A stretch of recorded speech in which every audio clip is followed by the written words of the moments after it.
no se le olvide el tema, una marca, un destino. Ahora, la palabra marca, y quiero comenzar con esto, tiene diferentes significados. Por un lado, una marca es una señal en una persona, un animal o una cosa que le permite distinguirse de otra, pero que a su vez indica propiedad. En la ganadería se acostumbra a marcar a los animales y se les marca aproximadamente al año, aunque algunos lo hacen antes. Y cuando se les marca, entonces se les dota de una identidad y se dota de propiedad, de tal manera que si ese animal se pierde por el camino, la gente con ver la marca puede saber a qué rancho pertenece o a qué familia pertenece. Pero en el mundo del comercio, marca se relaciona con un derecho exclusivo que tiene cierta empresa para utilizar una palabra, una frase, una imagen o un símbolo para identificar un producto o servicio. De tal manera que nosotros tenemos bien claras palabras o frases que tienen las empresas. Por ejemplo, ¿quién no se acuerda de esa frase que dice que no te puedes comer solo una? Levante la mano, ¿quién sabe de qué estoy hablando? Uno sabe porque son frases típicas y que están registradas y que nadie más las puede usar. Sin embargo, en el plano espiritual, una marca es una señal mediante la cual, escucha esto, se distingue a los individuos sobre su relación con Dios. Y esta marca espiritual de la que hoy te voy a hablar dota de identidad a una persona y le concede ciertas prerrogativas, pero también le llena de obligaciones. Y esta marca, aunque no es visible para los demás que te rodean, sí es visible para Dios, pero también es visible para el reino de las tinieblas. De tal manera que aún los demonios saben quién está marcado y saben a quién pueden atormentar y saben a quién no pueden atormentar. Esta marca espiritual, que es la marca de Dios de la que hoy te voy a hablar, tiene tres cosas por lo menos importantes de estudiar. En primer lugar, cuando Dios marca a un hombre, le da identidad. Diga conmigo, identidad.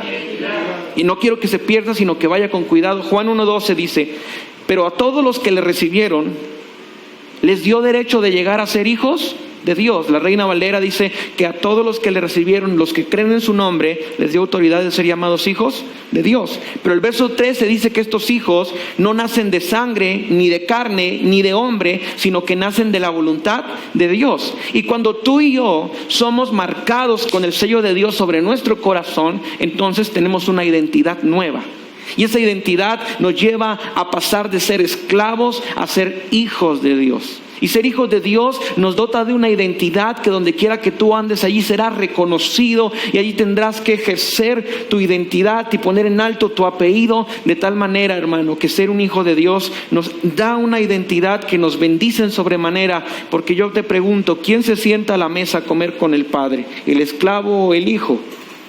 ¿El trabajador o el hijo? El hijo puede sentarse a la mesa y el padre sirve la mesa, y cuando el hijo está en la casa de su padre, el hijo no se preocupa por nada porque sabe que su padre va a proveer todo lo que haga falta. Cuando tú eres un hijo de Dios, dejas de ser un desconocido que está buscando su identidad y que por eso se afilia a partidos políticos y a ideales y por eso se afilia a ciertos grupos. Pero cuando tú eres un hijo de Dios, te conviertes en un hombre que tiene un padre, y ese padre es el Dios del cielo que te llena de bendición porque te quiere bendecir. La segunda cosa de la que tenemos que estudiar es que cuando Dios te marca, te da capacidad. Diga conmigo, capacidad. Dice Lucas 10:19: mirad, os he dado autoridad para hollar sobre serpientes y escorpiones, y sobre todo el poder del enemigo no les dañará. Cuando tú te conviertes en un hijo de Dios, no solamente agarras identidad, sino que también tienes capacidad para vencer. Porque antes de Cristo, antes de Dios, antes de que tú y yo fuéramos hombres de fe, teníamos debilidades, y aunque hoy las seguimos teniendo, la diferencia versa en que hoy tenemos la capacidad para vencerlas a través del Espíritu de Dios. Por eso Jesús dijo en Hechos 1:8: vas a recibir poder cuando venga sobre ti el Espíritu Santo, y ese poder te capacita para vencer la carne, para vencer el mundo, para vencer el pecado, para vencer la depresión. Si tú estás deprimido hoy, levántate, para vencer la apatía, para vencer todo aquello que quiera perturbarte, porque somos capacitados y somos capaces, porque Dios nos dota de esa capacidad, hermano. En tercer lugar, cuando tú te conviertes en un hombre marcado por Dios, diga conmigo, obtengo protección. Dice Deuteronomio 31:8, si quieres léelo: el Señor irá delante de ti. Escucha eso: Él estará siempre contigo, no te dejará ni te desamparará, no temas ni te acobardes. Luego dice Hebreos 13:5, el Nuevo Testamento, dice: porque Él mismo ha dicho, nunca te dejaré ni te desampararé. De manera que decimos confiadamente, Alguien diga conmigo, el Señor es el que me ayuda, no temeré. Cuando tú tienes la marca de Dios sobre tu vida, tú tienes una protección especial. Y es que cuando tú estás en Dios, hermano, el enemigo no puede tocar tu vida. No importa si alguien te declara una maldición, no importa si amanece en tu casa allí un charco de sangre y amanece ahí, hermano, un huevo quebrado y amanece una gallina ahí muerta, no pasa nada, porque cuando tú tienes el sello de Dios, tú tienes la protección del cielo. Pero ocúpate cuando tú estés en pecado y cuando tú estés lejos de Dios, porque entonces, hermano, allí sí somos hombres y mujeres que estamos expuestos a la maldición y expuestos a la maldad. Pero cuando tú eres un hombre marcado por Dios, el enemigo, los demonios no pueden tocarte a menos que Dios se lo permita, así como le pasó a Job. Ahora, yo quiero decirte que Dios desde el principio de los tiempos ha dado a escoger al hombre la vida o la muerte. Por eso el pasaje que leíamos, que es un pasaje que se encuentra en Deuteronomio 30:19, Dios le dice al pueblo, a ver, pónganse de acuerdo, yo les voy a dar a elegir entre la vida y la muerte, entre la bendición y la maldición, pero serán ustedes los que tendrán que elegir. Y Dios todavía sigue diciendo eso a nosotros. Y Dios nos da a elegir para que el culpable de las cosas malas que nos pase no sea Dios, sino nosotros. Voltea con el que tienes a un lado y dile, tú eres culpable de las cosas que te pasan. Si te pasan cosas buenas, es porque sembraste buenas cosas. Dice Gálatas 6 que todo lo que el hombre siembre, eso va a recoger. Pero si te pasan cosas malas, no culpes a Dios, no culpes al gobierno, no culpes a tu pareja, sino que la única persona culpable aquí eres tú, porque tú tienes la decisión.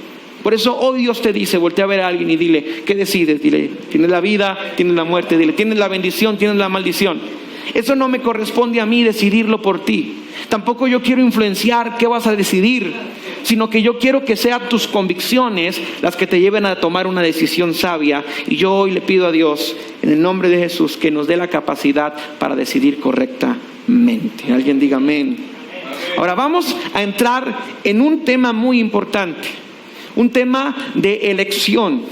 Y así como todos elegimos en nuestra vida muchas cosas, y uno elige si ir al trabajo, si no ir, y uno elige si casarse o no, uno elige a la pareja, uno elige al presidente, al diputado, así también nosotros hoy tenemos la decisión más importante de nuestra vida y es elegir nuestro destino. Voltea con alguien y dile, tú puedes elegir tu destino.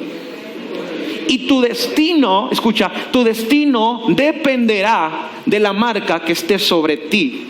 Por eso hoy quiero hablarte de dos marcas.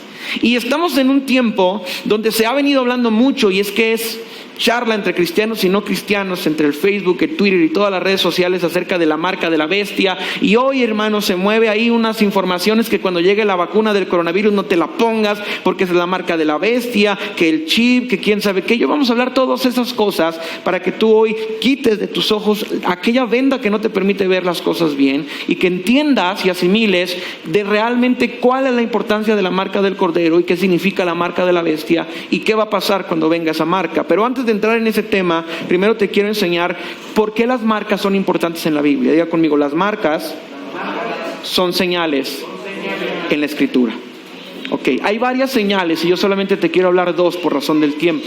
En primer lugar, en Génesis encontramos la primera señal o la primera marca que Dios pone a Abraham y a su descendencia para demostrar que ellos serían el pueblo de Dios. Y la primera marca de la que te quiero hablar es la circuncisión. Levante la mano, ¿quién sabe qué significa circuncisión? Si no, para explicarle qué significa circuncisión. Dios le dijo a Abraham, Abraham, yo te escogí a ti y yo te dije que en tus simientes serán benditas todas las familias, todas las naciones de la tierra, pero yo voy a hacer un pacto contigo y la señal de este pacto será que tú tendrás que circuncidar a todos tus hijos al 8º día. Y la circuncisión, hermano, fue dada por Dios como una señal. De tal manera que el anillo de bodas hoy en día es una señal del pacto matrimonial, así también la señal del pacto entre Dios y Abraham era la circuncisión de sus hijos. Y cuando sus hijos eran circuncidados, entonces eso era un testimonio vivo de que participaban de la promesa de Dios. De tal manera, hermano, que podemos leer en Génesis 17, si me quieres acompañar, Génesis 17 del 10 al 11. Aquí hay Biblia, si alguien no tiene, si no, saque su teléfono y ahí empiece a leerlo. Dice Génesis 17:10, este es mi pacto que guardaréis entre vosotros y entre mí, y tu descendencia después de ti tendrá que guardarla. ¿Cuál es el pacto? Todo varón de entre vosotros será circuncidado, y circuncidarán la carne de su prepucio, y esa será la señal del pacto entre nosotros. La circuncisión funcionaba de tal manera que el prepucio de todo hombre tenía que ser cortado, y esto es importante porque Dios escogió una parte muy especial como el órgano reproductor del hombre para hablar acerca de la vida y de las generaciones. Dios hizo que se quitaran un pedazo de carne de su pene, porque eso significa quitarse el pecado del corazón del hombre. Pero yo quiero hablarte no del simbolismo, sino que quiero llevarte a la importancia de la señal. Esta señal era la señal de todos los hijos de Abraham, y cuando alguien no la tenía significaba que no pertenecía a la promesa, porque no estar circuncidado significaba no estar dentro de la promesa.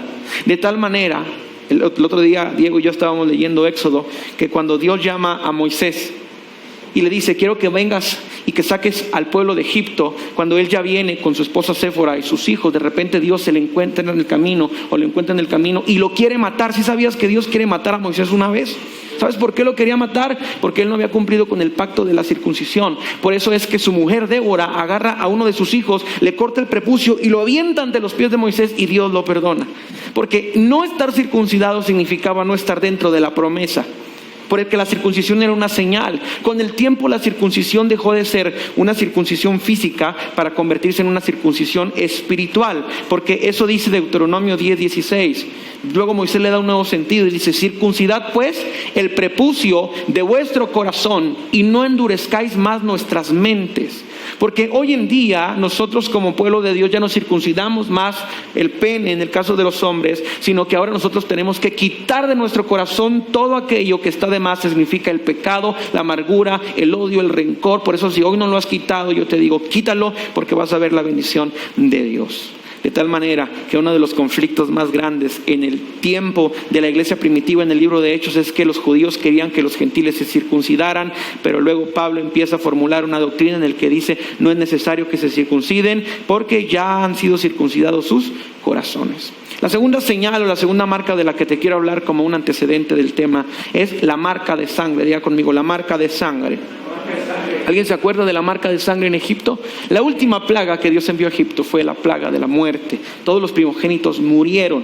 Pero Dios hizo una diferencia entre Egipto y entre Israel.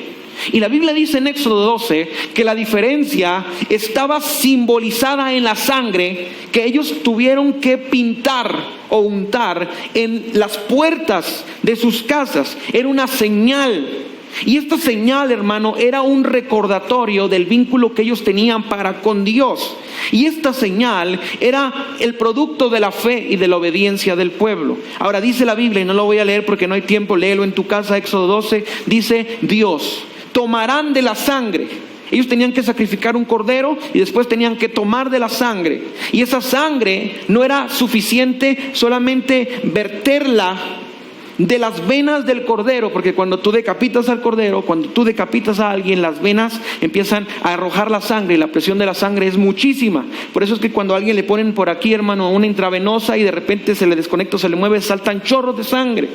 No era suficiente solamente salpicar con la sangre del cordero, sino que ellos tenían que tomar la sangre y tenían que aplicar la sangre sobre las casas. Diga conmigo: aplicar la sangre.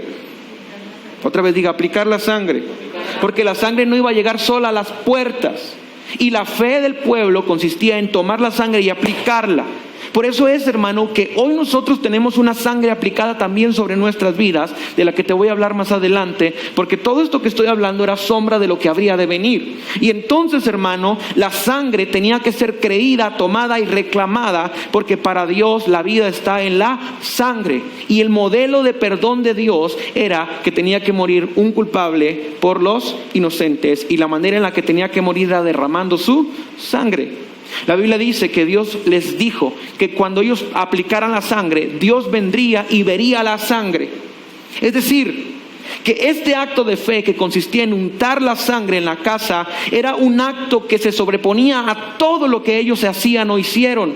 No importaba si el israelita en ese tiempo se había movido a la idolatría, no importaba si en ese tiempo había hecho lo que hubiese hecho, no importaba nada de lo que hubiera pasado. La sangre era suficiente y capaz para perdonar sus faltas delante de Dios, porque la salvación nunca ha consistido en lo bueno que tú y yo podemos ser. No se trata de qué tan buenos somos. Voltea a ver al que tienes a un lado y dile, no se trata de qué tan bueno soy. Dile, no se trata de eso.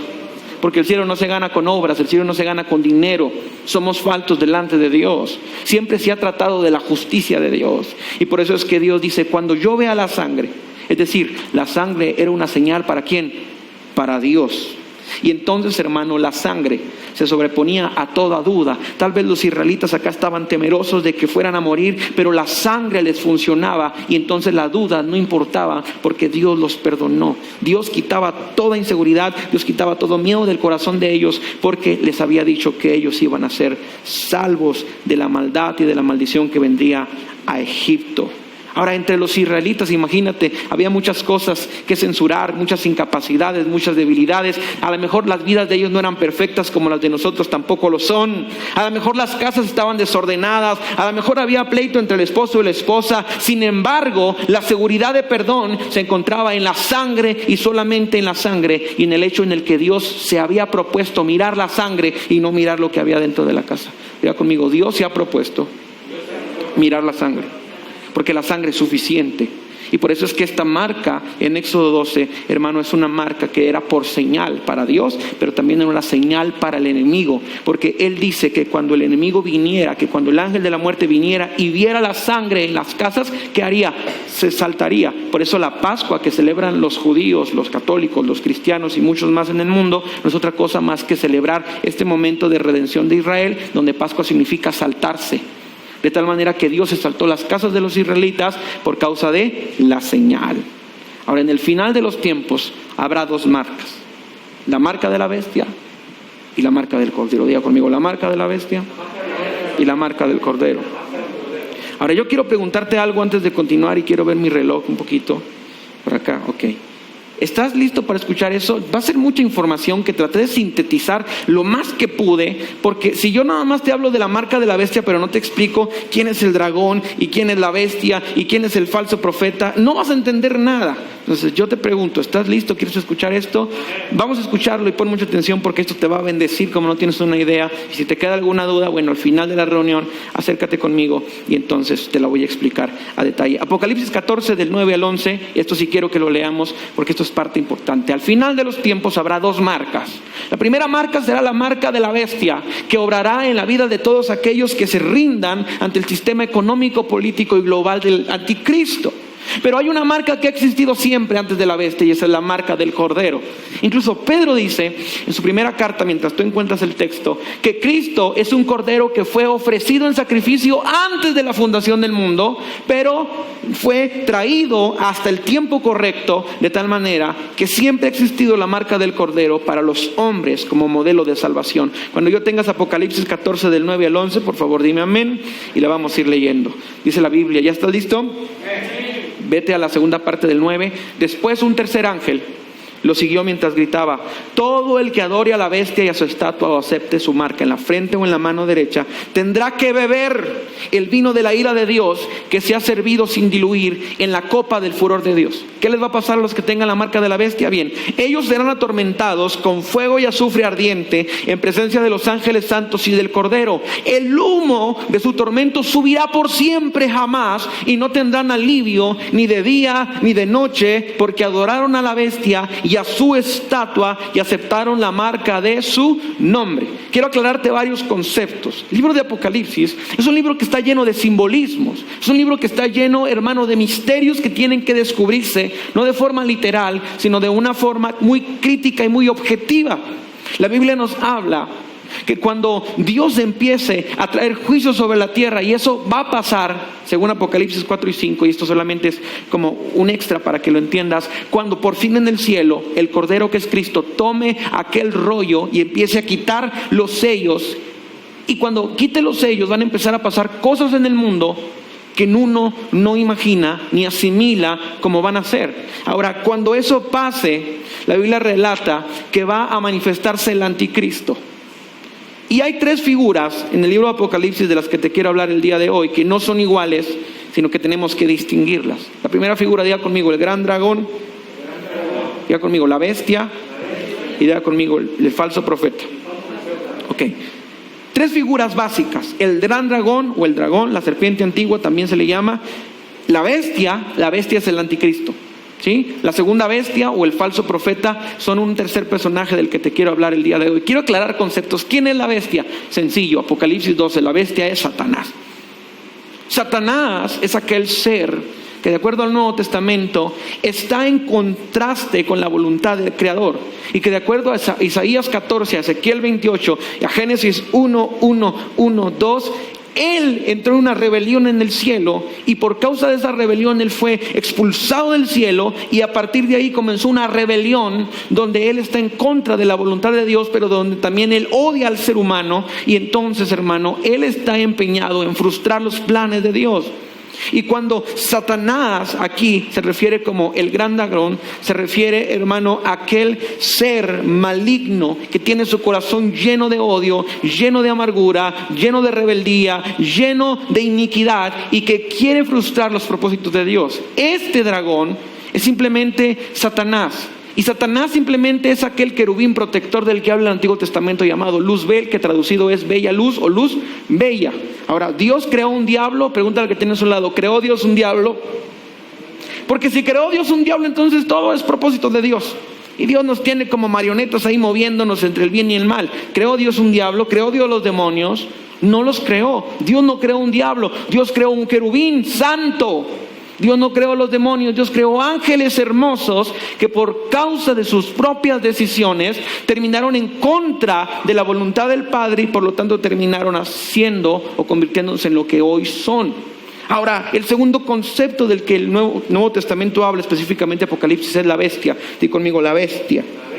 Ahora, hay varios títulos para el anticristo. Apocalipsis le llama la bestia, el apóstol Pablo le llama el inicuo, pero también se le llama el anticristo. Ahora, yo quiero decirte algo. Este anticristo es el máximo anticristo, o es la manifestación máxima de la maldad, porque antes de esta bestia ya han existido muchos anticristos. Y anticristo simplemente es todo el que está en contra de Cristo, que se levanta en contra del reino de Dios. Sin embargo, la palabra bestia que leímos ahorita es una palabra que en griego es serión, y esta palabra traducida al español significa bestia salvaje. Y entonces bestia salvaje describe el estado de este ser, que va a ser un ser de terror, un ser demoníaco, un ser lleno de rencor, un ser como una bestia que se comporta y piensa como una bestia que devora. Y entonces la palabra bestia hace referencia directa al anticristo. Ahora, nota esto: debido a que Satanás es espíritu, y que en este plano físico los espíritus no tienen cuerpo, paréntesis, pero en el plano espiritual los espíritus sí tienen cuerpo, pero no entrar en detalles porque no hay tiempo. Satanás es un espíritu, y como Satanás no puede manifestarse visiblemente ante la creación, ¿qué necesita? Un instrumento humano, un medium, por medio del cual manifestarse al mundo y así cumplir sus propósitos diabólicos. Y entonces, ¿qué hace? Se busca un cuerpo. Y ese cuerpo y ese ser humano va a ser un hombre muy estudioso, muy listo, muy capaz para los negocios, bueno para la política, experto en finanzas, pero que va a tener una influencia demoníaca y satánica sobre su corazón que lo va a llevar a cumplir el propósito de Satanás. Y cuando tú lees Apocalipsis 12 y 13 podemos ver varias semejanzas. Si quieres ver conmigo Apocalipsis 12 rápidamente, solamente le vamos a dar una ojeada. Préstame un poquito esa Biblia, hermano. Una ojeada muy muy rápida porque no hay tiempo. Esto lo vamos a ver en la serie que estamos tratando. Ahorita la serie la tenemos detenida porque no he tenido tiempo para grabar. Hay mucho trabajo en la iglesia, pero pronto lo vamos a retomar. Dice Apocalipsis 12, nada más acompáñeme. Dice, quiero que lea conmigo el verso 3. Vamos a ver la apariencia del dragón. También apareció otra señal en el cielo. He aquí un gran dragón escarlata. ¿Cuántas cabezas tenía? 7. ¿Y cuántos cuernos? 10. ¿Y cuántas diademas? Ok, ahora vamos a Apocalipsis capítulo número 13 y vamos a ver cuál es la apariencia de la bestia o del anticristo.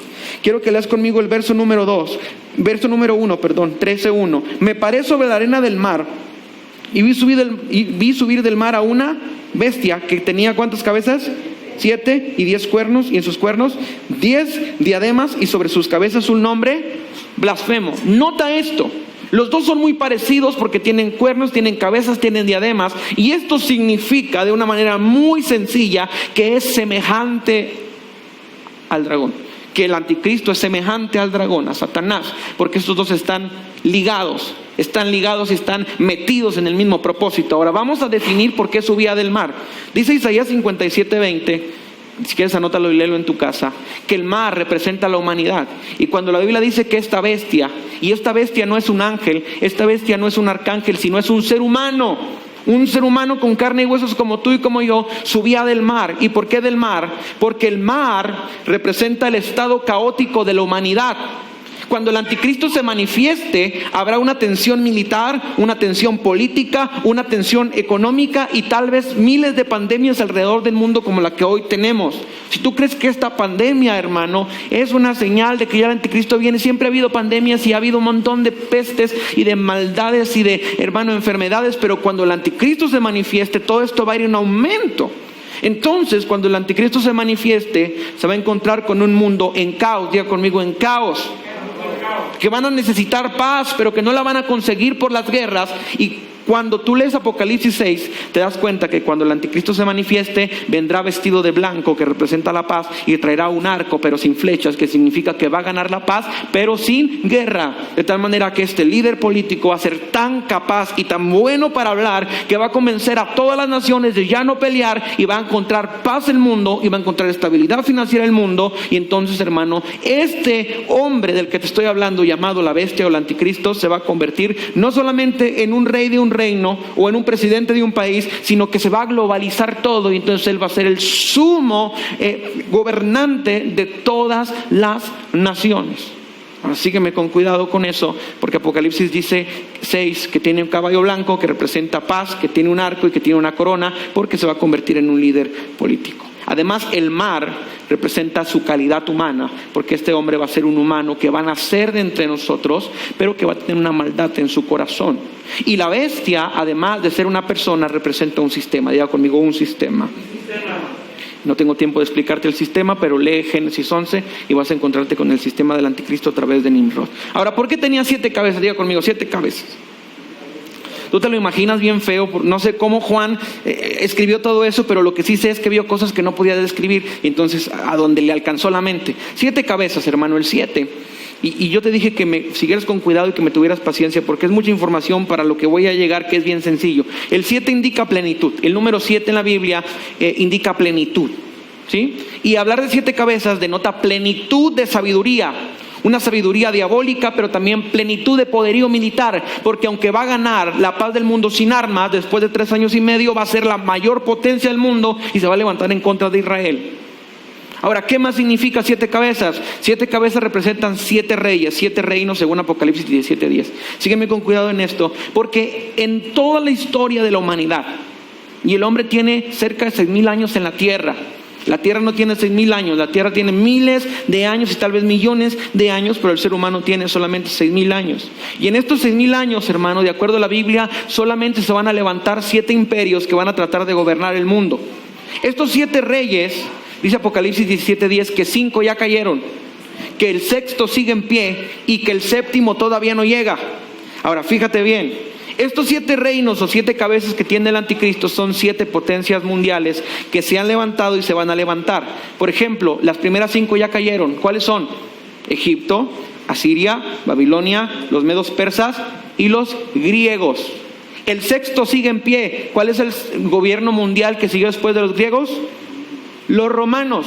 Y aunque Roma históricamente terminó su imperio en el 476, hablando del occidental, y Roma oriental en 1453, todavía sigue este imperio en pie, porque todavía este imperio está diseminado por los países europeos, está fraccionado, debilitado, pero ahí está. Y además de eso, todavía sigue por todo el mundo, porque cuando Roma se levantó, fue tan lista que creó un sistema religioso que hoy está a lo largo y ancho de todo el mundo. Por eso la Biblia dice que este 6º reino está de pie todavía, pero este reino va a caer un día, y cuando este reino caiga, entonces se va a levantar el 7º reino, y este 7º reino es el reino ¿de quién?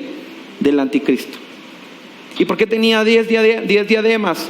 10 cuernos, perdón.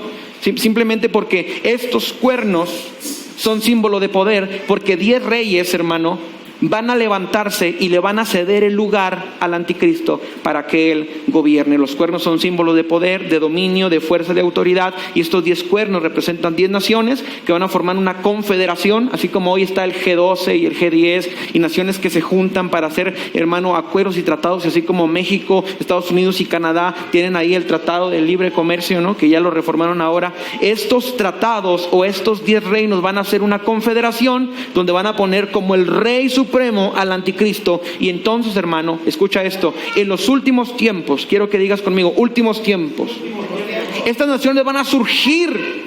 ¿Pero de dónde van a surgir? Porque uno dice, naciones poderosas de Estados Unidos, naciones poderosas esta y esta. Sin embargo, la Biblia dice que cuando estos 10 reinos surjan, tienen que surgir primero del pueblo y de la cultura donde se desarrolló el imperio romano. Ahora, ¿por qué el anticristo tiene un nombre blasfemo? Pregúntale al que tienes a un lado, ¿sabes qué es un nombre blasfemo? Si no, investígalo. Nombre blasfemo. Un nombre blasfemo es un nombre que ofende a Dios. Y este anticristo y este rey, este señor militar, este gobernante supremo, se va a adjudicar nombres que van a blasfemar en contra de Dios. Y este nombre blasfemo, como el de Nimrod, ¿alguien sabe qué significaba Nimrod? Vigoroso cazador delante de Jehová, que era un desafío a Dios. Y así como Nimrod tenía ese nombre, también este anticristo tendrá un nombre blasfemo. Y para darte una idea de qué nombres puede usar, solamente tenemos que ver al imperio romano y vamos a ver que los emperadores romanos usaban varios títulos que no eran correctos. En primer lugar, a los emperadores romanos se le llamaban divus. Hoy esa palabra se tradujo como divo. Mira, ahí va el divo. ¿Qué significa divus o divo? Significa divino, porque los emperadores romanos se creían dioses. Tanto así que se hacían estatuas y la gente tenía que adorarlos. En segundo lugar, los emperadores romanos, específicamente Nerón, se le llamaba el Eterno, el Salvador del mundo, y entonces él se hacía pasar como el mero mero y como el que salva al mundo, porque creía que con el poder que tenía era suficiente para ser considerado eterno. Pero además de eso, los emperadores romanos también se hacían llamar a sí mismos curios o dominus, que significan señor en nuestro español. Y curios o quirios es una palabra que solamente se le atribuye siempre a Dios. Y cuando el anticristo venga, él va a decir que él es como Dios, que él es un supremo, que él es un divino, que él es alguien que viene con poderes extranaturales y sobrenaturales. Y entonces, hermano, lo que va a pasar es que cuando el anticristo se manifieste, ¿sabes qué le va a pasar al Estado y a la iglesia? Se van a volver a unir, porque el Estado se va a deidificar y entonces caeremos en una mezcla de la iglesia y del Estado. Gracias a Dios que hoy la iglesia y el Estado están divididos, pero van a volver a unirse y esto va a ser un caos, porque entonces los que tienen el poder económico y los que tienen el poder religioso van a tener también el poder político de las masas. Ahora, solamente como otro detalle, recordemos que la bestia, de acuerdo a la Biblia, o el anticristo, va a tener un periodo de gobierno de ¿cuántos años? ¿Alguien se acuerda? Según Daniel van a ser 7 años. Los 3 años y medio primeros de su gobierno van a ser tiempos de paz, tiempos de gozo, tiempos de bendición, tiempos de prosperidad, tiempos, hermano, donde la gente va a estar bien contenta. Pero después de esos 3 años y medio va a comenzar algo que la Biblia llama la gran tribulación, porque entonces van a venir tiempos difíciles donde va a haber violencia, guerra, hambre, pobreza, y donde se va a desatar la ira de Dios sobre el mundo entero. Y este tiempo la gente será marcada. Es decir, fíjate bien, te estoy llevando sistemáticamente. Cuando el anticristo se manifieste durante 3 años y medio va a gobernar en paz. A partir de los 3 años y medio la gente va a ser marcada. Así que si tú crees ahorita que la vacuna del COVID es la marca de la bestia, bueno, yo te pregunto, ¿ya se manifestó el anticristo? ¿Ya pasaron 3 años y medio de paz? Y si las respuestas son no, entonces tú respóndete a ti mismo si eso, y el chip que quiere poner Bill Gates ahí en todos los hombres, bueno, ahorita vamos a hablar de eso, pero tú respóndetelo de una vez. Ahora vamos a hablar de la última figura en el libro de Apocalipsis. Diga conmigo, el falso profeta. Fíjate, está la bestia, el anticristo es el medio por el cual Satanás se manifiesta, pero así como Moisés tenía a Aarón, y Aarón era el profeta de Moisés, así el anticristo tendrá un falso profeta, que será no solamente un hombre que tendrá poder, sino que será un hombre que tendrá, hermano, la habilidad de hacer milagros y de hacer descender fuego del cielo. Ahora la Biblia dice que este falso profeta tiene 2 cuernos y que es semejante a un cordero, pero es un dragón, y te quiero explicar por qué y quién es. El falso profeta, sígueme con cuidado, es la mano derecha del anticristo. Es un hombre que tiene poderes sobrenaturales para convencer a los moradores de la tierra sobre quién es la bestia y por qué se le debe adorar. Este falso profeta, dice Juan, que tiene 2 cuernos. Diga, 2 cuernos.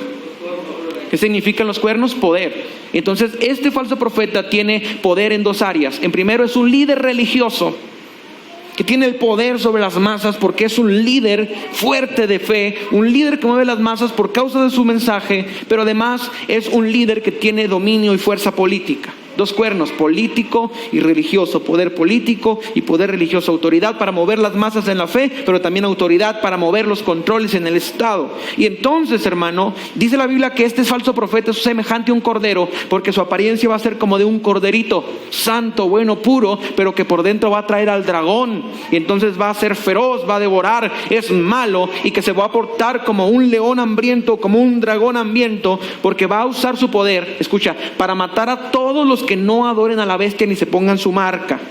Está dotado para hacer milagros, porque la gente hoy siempre dice, yo quiero ver un milagro, si Dios me sana le sirvo. Y la gente siempre en tiempos de Jesús decía, a ver, si tú eres el Mesías, bájate de la cruz, muéstranos un milagro.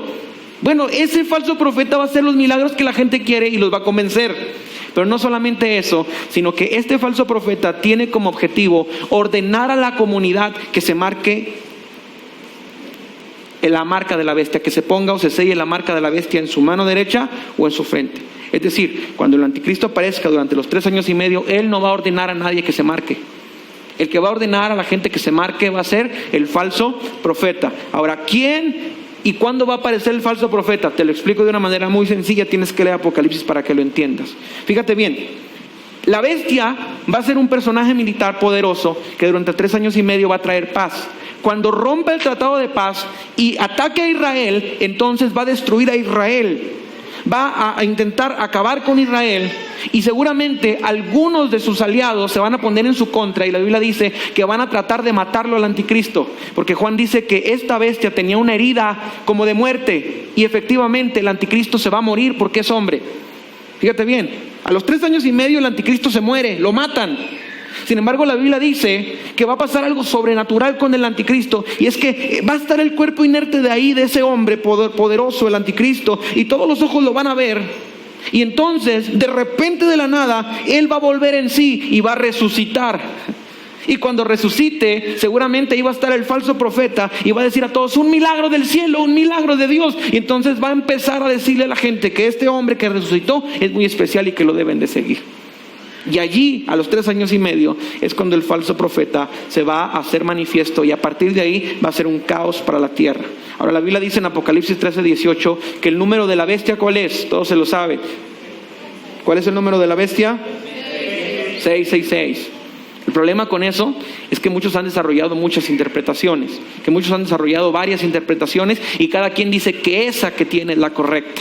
Por ejemplo, hermano, algunos dicen y creen que la marca de la bestia va a ser literalmente 666, o que va a estar formado de 6 dígitos 3 veces cada uno, o va a estar formado de información, de muchas cosas. Sin embargo, una de las teorías que más abunda es que, hermano, este 666 es algo que tiene que descubrirse. Sin embargo, el 666 no es un misterio, sino que simplemente es, hermano, una señal muy manifiesta de que cuando el anticristo venga vamos a saber por qué es 666. Y por ejemplo, hay una corriente que dice que el título que ostentan los papas, es Vicarius Filii Dei. Y si tú sabes y recuerdas, los números romanos también se representan por letras, ¿verdad que sí? ¿Cuánto vale la V? ¿Cuánto vale la I? ¿Cuánto vale la C? ¿Sí se acuerdan? ¿Sí? ¿Cuánto vale la M? 1000, ok. Bien, fíjate, si tú pones Vicarius Filii Dei y le das un valor a cada letra, esto se llama gematría, que es el arte de ponerle valores numéricos a las letras para llegar a sumas que luego significan cosas con la Biblia. Entonces, Vicarius Filii Dei, simplemente cuando tú lo sumas, para no hacerte la cuenta ahorita de todas las letras, hazlo en tu casa, vas a darte cuenta que va a sumar en total 666, por lo que mucha gente dice que el Papa es, hermano, el anticristo. Ahora no voy a entrar en detalles con eso, aunque tengo mis reservas que te quiero compartir luego. Pero no nada más esta palabra suma 666, sino que también la palabra Nerón, que fue un emperador romano muy cruel, y la palabra Hitler, cuando se lleva y se translitera, hermano, al idioma del hebreo, en la gematría, ambos dan 666. 666. Eso significa que a lo largo del tiempo y a lo largo de todo lo que ha pasado ha habido muchos anticristos que han sido solamente ensayos de lo que realmente será el último anticristo, que es el que estamos hablando. Sin embargo, hermano, el 666 es un número simbólico. Diga conmigo, simbólico. Ok, llevo buen tiempo. Y no es un criptograma que descubrir. Y si usamos la numerología bíblica, vamos a deducir cosas que te quiero enseñar. ¿Qué significa el 6 en la Biblia? El 6 es el número de ¿quién? Del hombre. ¿Qué significa el 7 en la Biblia? El 7 es el número de la perfección o de la plenitud. El 6 en la Biblia, al ser anterior al 7, ¿qué demuestra? ¿O qué significa también? Imperfección. ¿Qué representa el 8 en la Biblia? Nuevos comienzos o resurrección. De tal manera, hermano, que cuando tú empiezas a ver la numerología bíblica, te das, por ejemplo, cuenta que el 3, ¿qué significa el 3? El 3 es el número de la divinidad. Y entonces, puedes darte cuenta que 666 indica por lo menos dos cosas. En primer lugar, 666, el número 6 implica una manifestación humana. Y el 3 significa número de la deidad que se va a creer como Dios. Fíjate bien. ¿Tú sabías que Satanás es imitador, sí o no? A ver, voy a preguntar otra vez. ¿Tú sabías que Satanás es imitador, sí o no? Bien, te voy a dar algo para que se te vuelen los fusibles de la mente. Dios se manifestó al mundo a través del Padre, del Hijo y del Espíritu Santo, ¿sí o no? Claro que sí. Y todavía nos cuesta trabajo entender al Padre, al Hijo y al Espíritu Santo porque es un misterio. Bien, como Satanás es un imitador, Satanás va a imitar exactamente lo que Dios hizo y se va a manifestar también de la misma manera. ¿Por qué? Porque el dragón, ¿qué es? El antipadre. ¿Y qué es la bestia? El antihijo. ¿Y qué es el falso profeta? El antiespíritu santo. Y te lo voy a explicar de una manera muy rápida porque el tiempo se me está agotando. El dragón es el antipadre porque él es el que se va a manifestar a la humanidad, pero para eso se necesita un cuerpo. ¿Qué hizo Dios? Dijo, me voy a manifestar al mundo, pero para eso necesito ¿qué? Un cuerpo. Y dice entonces el Antiguo Testamento, me prepararé un cuerpo. ¿Y qué hace Satanás? Lo mismo, copia el modelo y entonces dice, me voy a manifestar, pero para manifestarme voy a necesitar un cuerpo. Y ahí nace la figura de la bestia. Ahora, Cristo es el que envía, hermano, en su representación al Espíritu Santo. Porque Cristo, hermano, junto con el Padre, tienen poder sobre el Espíritu Santo o tienen autoridad. Porque entre ellos, hermanos, se respetan. Bien, la Biblia dice que es la bestia el que tiene la autoridad sobre el falso profeta. Y la autoridad del falso profeta deriva ¿de quién? De la bestia. Y la autoridad de la bestia deriva ¿de quién? De Satanás, del dragón. Ahora no me voy a meter en detalles porque ya por sí eso es difícil. Ahora, ¿qué representa 666? Representa la imperfección del hombre, el fracaso del hombre en sus propósitos diabólicos. Y aunque Satanás se quiera manifestar en este sentido o de esta manera al mundo, Dios va a traer victoria a como dé lugar. Y cuando el anticristo se aparezca, hermano, va a ser muy fácil identificarlo porque su número va a ser 666. Ahora, 666 no es la marca de la bestia. Diga conmigo, no es la marca de la bestia. Estoy terminando este punto.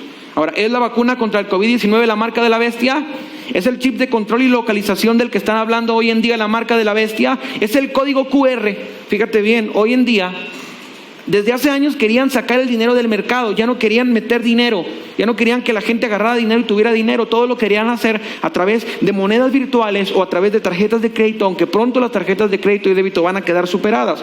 ¿Qué va a pasar? Lo que pasó en muchos países. ¿Qué va a pasar en México? Va a haber, hermano, un tiempo en el que la economía se va a reformular y entonces ya no vas a ocupar dinero, sino que tú vas a llegar, y esto es, léelo en internet, vas a llegar a la tienda y vas a tener aquí la aplicación de tu banco, te van a dar un código QR, tú vas a poner tu tableta o tu teléfono en el lector, va a agarrar tu código QR y se va a hacer el pago de una manera inmediata y no vas a agarrar dinero, porque hoy no se puede agarrar dinero porque el dinero transmite el coronavirus. Sí, claro, hermano, da mucho para pensar. Por eso muchos pastores están haciendo famosísimos, porque están hablando del 4G, están hablando del COVID-19, y pues claro, le están dando a la gente lo que quiere. Sin embargo, no es el contexto de lo que realmente va a pasar, porque ni la vacuna contra el COVID, ni el código QR, ni el chip de control son la marca de la bestia. Son ensayos de lo que realmente va a pasar. ¿Por qué digo que no? Te voy a explicar por qué. Porque en principio, hermano, para que la marca de la bestia llegue, ¿qué tiene que pasar primero? Diga conmigo, aparecer el anticristo. ¿Y qué tiene que pasar después de que aparezca el anticristo? Tras pasar 3 años y medio. ¿Y qué tiene que pasar después? Que el falso profeta aparezca exalte la figura de la bestia. ¿Y qué tiene que pasar después? El falso profeta tiene que marcar a todos en su mano derecha y en su frente para que puedan comprar o vender, y no tengo tiempo para explicar tampoco eso. Pero ¿qué tiene que pasar antes de todo eso? Diga conmigo, que la iglesia se vaya. Otra vez diga, que la iglesia se vaya. Porque lo único que detiene la aparición del anticristo es que la iglesia está aquí. Entonces, hermano, antes de que tú te empieces a preocupar por la marca de la bestia, si te vas a poner la vacuna y que si vas a dejar que te implanten un chip de localización, eso no es nuevo. La gente le pone chips a sus vehículos para que cuando se los roben sepan dónde está. Eso es normal. Hasta a mí a veces me gustaría ponerle un chip a mis llaves porque siempre se me pierde y no hallo dónde están. Y eso es tan normal. Sin embargo, hoy estamos tan metidos en eso y estamos bebiendo eso y oyendo eso que creemos que ya es el tiempo, y no nos hemos dado cuenta que para que el anticristo se manifieste, primero la iglesia tiene que ser arrebatada. Ahora pregúntale al que tienes a un lado, a lo mejor Cristo ya vino, dile, y no nos fuimos. Pues no sé, pero seguimos esperándolo. Lo que sí te digo, hermano, y termino este punto, es en vez de estar preocupados por la marca de la bestia, que sí es real y que sí va a pasar, tenemos que estar más preocupados por tener la marca del Cordero en nuestro corazón, por permanecer firmes y por velar para que el día que Cristo venga nos encuentre listos y nos vayamos con Él. Alguien diga amén. A lo mejor puedes creer más, hermano, las películas de Marvel y la Sirenita, y puedes ir a buscar una y no creer lo que la Biblia dice, pero la Biblia dice que la iglesia va a ser arrebatada. Por eso yo te digo en este punto, deja de preocuparte por las pandemias, deja de preocuparte por el virus, deja de preocuparte por el diablo, por los demonios, por el mundo, por el chip, y empieza a preocuparte por tener una relación real con Dios.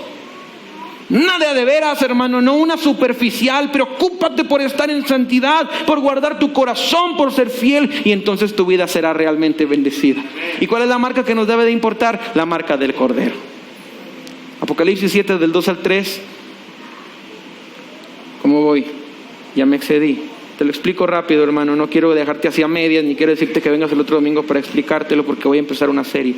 ¿Ya tienes Apocalipsis 7 del 2 al 3? Léelo conmigo bien rápido. Vi también otro ángel que venía del oriente, el cual tenía el sello de Dios, que vive para siempre. ¿Cuál tenía? El sello de Dios. Con ese mismo sello debía marcar a todos los que pertenecen a Dios. ¿Para qué? Para protegerlos. Ese ángel les gritó con fuerte a los otros 4 que estaban deteniendo ahí, hermano, la maldición y la maldad: no dañen la tierra, ni el mar, ni los árboles, hasta que hayamos marcado en la frente a los que sirven a nuestro Dios. La marca más importante en las Escrituras y en el libro de Apocalipsis es la marca del Cordero, que es la marca de Dios. Dios ha marcado desde el principio del tiempo a los hombres con su sello personal.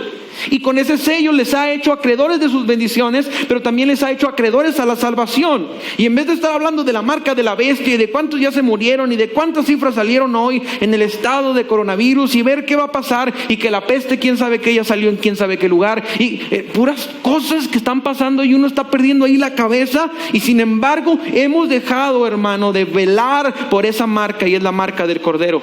Esa marca es una marca que Dios ha puesto sobre los corazones de los hijos de Dios. Y yo te voy a explicar de esa manera. Así como Dios le dijo a Moisés que tenían que marcar las puertas de su casa con la sangre, así también dice Primera de Pedro capítulo 1 verso número 1 y 2, si lo quieres leer, dice que nosotros tenemos que ser rociados con la sangre de Cristo. ¿Sí? Porque la sangre en la Biblia, hermano, es una señal para Dios que perdona. Cuando Dios ve la sangre, Dios nos perdona. ¿Sí? Y entonces, así como la sangre tenía que ser aplicada, y cuando el sumo sacerdote luego en el templo agarraba el cordero, agarraba la sangre y luego la rociaba en el altar, y esa sangre era la expiación por el pueblo, así también Cristo murió en la cruz. ¿Cuántos creen eso? Amén. Cristo derramó su sangre. ¿Alguien cree eso? Amén. Pero ¿qué falta para que la salvación se haga eficaz sobre nuestras vidas? Que se aplique la sangre sobre nuestros corazones y nuestras mentes, porque cuando la sangre de Cristo es aplicada sobre nuestras vidas, en ese momento nos convertimos en nuevas criaturas, y en ese momento quedamos fuera de la voluntad y del poderío de Satanás y del reino de las tinieblas, y pasamos a ser parte del reino de Dios. Y te quiero explicar solamente en pocas palabras, y luego te lo explico de una manera muy detallada, porque la marca del Cordero hoy en día, así como en el Antiguo Testamento era la sangre, hoy todavía sigue siendo la sangre. Diga conmigo, la sangre. Sin embargo, hoy la sangre de Cristo, después de 2000 años, ya no existe más. Porque ¿qué le pasó a la sangre después de que Cristo murió? ¿Qué le pasa a nuestra sangre? Se seca. Y porque la sangre de Cristo se secó, ya no es eficaz sobre nuestras vidas. Sigue siendo. Pero Dios resolvió la ecuación básica. ¿Cuál era el problema? La sangre de Cristo nos limpia de todo pecado. Eso dice la Biblia. Ok. ¿Y cómo le hago? Dice Dios, para que la sangre sea aplicada a ellos. Bien, muy fácil. Dios resolvió la ecuación y entonces inspiró a Pedro. Y en Hechos 4:12 encontramos la revelación de cómo lo hizo. Hechos 4:12. Si alguien lo quiere leer conmigo, léalo por favor y te explico. Cuando lo tenga, dígame amén. Hechos capítulo número 4, versículo número 12. Voy a darle un segundo para que lo encuentre. Estamos hablando de la marca del Cordero. ¿Ya lo encontró alguien? Vamos a leerlo. Dice la Biblia, y en ningún otro hay salvación. ¿Para qué sirve la sangre? Para salvación. Y en ningún otro hay salvación, porque no hay otro nombre bajo el cielo dado a los hombres en que podamos ser salvos. ¿Qué pasó con la sangre de Jesús? El poder de la sangre, sígueme con cuidado, el poder de la sangre lo transfirió al nombre.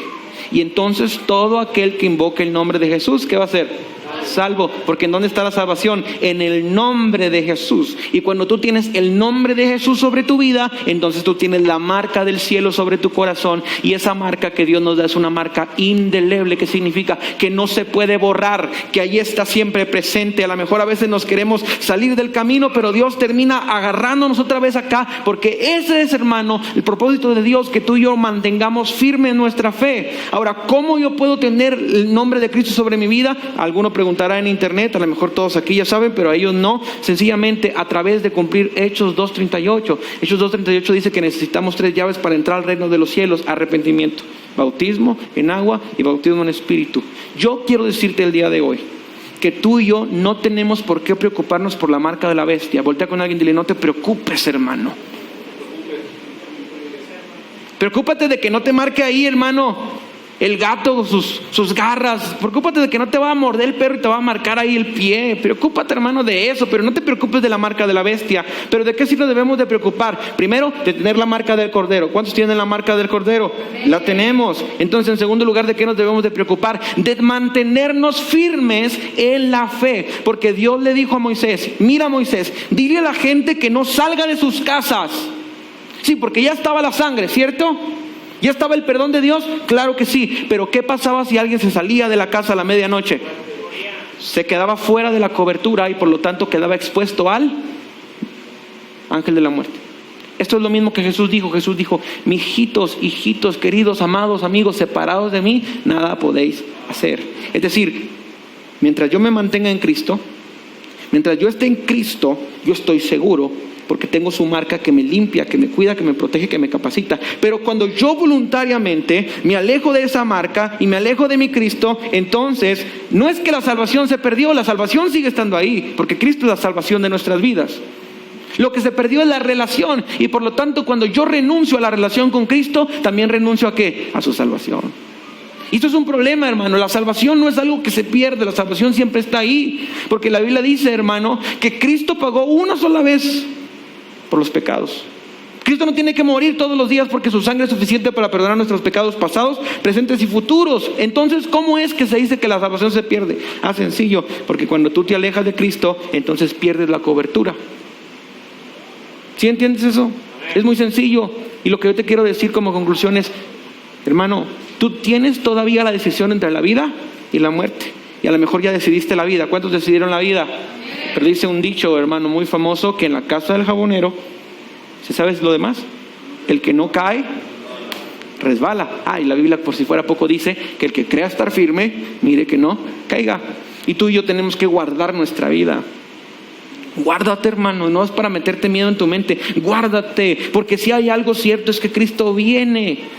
Yo no sé si lo alcances a ver. A lo mejor el apóstol Pablo creía que Cristo venía en su tiempo y no vino. Pero hoy más que nunca nosotros somos una generación que va a alcanzar a ver, o que probablemente puede ver, la manifestación del anticristo. Porque piensa conmigo, Roma fue un gran imperio, ¿sí o no? Pero no tenía ni la capacidad, hermano, de armamento, ni la capacidad de movilidad para conquistar todo el mundo como hoy en día se puede. Hoy una nación se puede levantar y conquistar a todo el mundo si quiere, porque hay los armamentos, hay los medios, hermano, y lo mejor que puede hacer un gobierno, y nos lo demostró, hermano, China, para los que dicen que China nos mandó aquel coronavirus porque fue un arma biológica, puede ser, es una teoría que puede ser cierta, porque sin mover un solo soldado, sin mover un solo dedo, sin mover un solo tanque de guerra, afectó la economía de todas las naciones. Un pequeño virus que no se puede ver a simple vista, que es, hermano, así, tan pequeño que solo se ve con un microscopio, nos tiene todos aterrorizados, temblando de miedo. No me quiero morir. No tengas miedo de lo que puede matar el cuerpo. Ten miedo, dijo Cristo, de lo que puede matar el alma. Hermano, guarda tu corazón, guarda tu vida delante de Dios. No dejes que los afanes del mundo, que el pecado te ganen. No dejes que tus sentimientos te lleven a otros lugares. No dejes, hermano, que tus impulsos humanos te hagan perder la cabeza y te hagan irte de Cristo. Yo no quiero convencer a nadie. Ayúdeme por favor con el piano. Yo no quiero meterte mis ideas. Dios me libre de eso. No soy un manipulador. Lo que yo quiero hacer es darte convicciones bíblicas para que tú puedas decir: yo quiero guardarme para Cristo. Hermano, la marca más importante de todo el mundo y en todos los tiempos siempre ha sido la marca del Cordero. Y los que han tenido la marca de Dios son bendecidos. Ponte de pie. Por eso Israel, a donde quiera que va, ¿qué le sucede? Es bendecido. Y por eso el Hijo de Dios, por donde quiera que camina, ¿qué le sucede? Es bendecido. Pero yo te digo, hermano, no te preocupes por el anticristo, por la bestia. No te preocupes por el fin del mundo. No te preocupes por las enfermedades. Eso no significa que no te cuides. Cuídate, guárdate, pero asegúrate de cuidar más tu relación con Cristo, porque esa va a marcar el destino. Recuerda el título: una marca, un destino. ¿Qué tal, mis hermanos? Espero haya sido de bendición el mensaje para su vida. Gracias. Si tienen una necesidad, si gustan que oremos por ustedes, llamen al número que aparece y estaremos orando por ustedes. Si tienen alguna necesidad, por favor no duden en llamarlo. Espero el mensaje haya sido de bendición y por favor les pido que estén orando, que estén atentos a las predicaciones. Les deseo una semana bendecida y que Dios los acompañe donde quiera que vayan. Dios los bendiga. Adiós.